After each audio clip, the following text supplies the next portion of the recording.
Let me ask you a question. What if I told you that Florida is considering one of the biggest property tax changes in state history?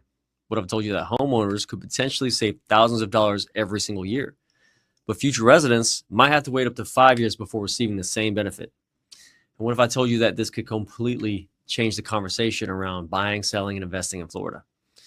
Well, that's exactly what's being discussed right now. Governor Ron DeSantis has proposed a constitutional amendment called Save Our Homes from excessive property taxes.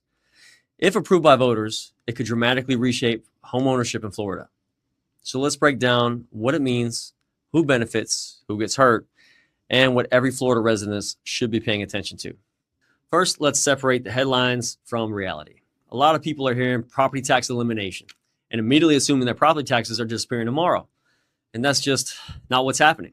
This proposal still has to move through the legislative process and ultimately be approved by Florida voters. But here's what's being proposed. Increased homestead protections immediately. Exempted the first $250,000 of homestead value from taxation. And it creates a pathway towards potentially eliminating taxes on homestead properties altogether. Restricts local governments from using property taxes for non-core services. Creates a trust fund to help local governments offset the lost revenue. And establish a residency requirement for future Floridians. In short, the proposal isn't just about taxes. It's about changing how Florida funds their local government. If this proposal passes, the biggest winners could be long-term Florida homeowners. Think about somebody who has bought their house 10 years ago. Their home value has doubled. Their property taxes have steadily increased, and their insurance has also increased. Their maintenance costs, well, they're increasing too. They're only going up, yet their income might not have doubled. This proposal is designed specifically to provide relief to those homeowners, especially retirees, especially families that are on a fixed income, especially to families and people who feel like they're just being taxed out of their homes that they've lived in for decades. And this is why this proposal will likely have enormous public support. So this is where I think things get interesting. Imagine that this proposal passes. Imagine that you live in New York or California or Illinois, New Jersey, and you decide to move here to Florida in 2028. Well, under this proposal, you may have to maintain Florida residency for up to 5 years before receiving those enhanced homestead benefits. Let that sink in. A person who establishes residency before the deadline could receive those benefits immediately. So someone who arrives later, they could be waiting years. That creates something economists call a political cliff. And policy cliffs often change behaviors before the law even takes effect. If Florida residents believe they can lock in future benefits by owning and establishing residency before that cutoff date, could that motivate some buyers to act sooner rather than later? Maybe. Notice I didn't say it will. But people respond to incentives.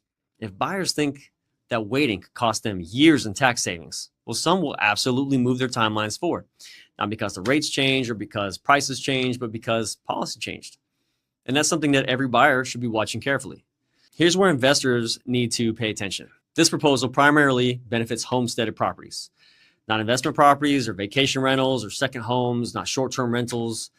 So if owner-occupied homes receive greater tax advantages than investment properties, that widens the gap between homeowners and investors, which could impact future investment strategies across the state.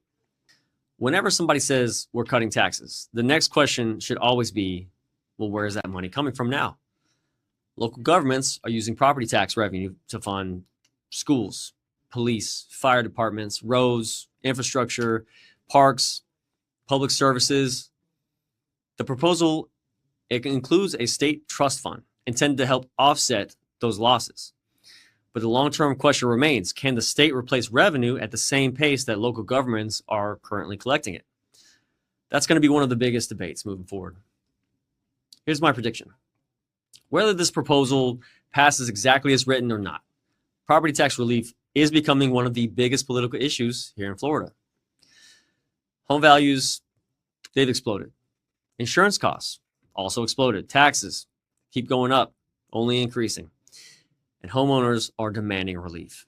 This conversation, it's not going away. And we're likely just seeing the beginning of it. If you're a Florida homeowner, a buyer, investor, somebody considering relocating here, this is a proposal that you need to be following closely because it could impact your housing costs for years to come. I'm going to go ahead and continue tracking every update, every amendment, and every vote as it develops. So if you want a practical Florida real estate updates without the political noise, make sure you're following this page. And tell me in the comments, should Florida eliminate property taxes on homesteaded properties? Or would that just create bigger problems down the road?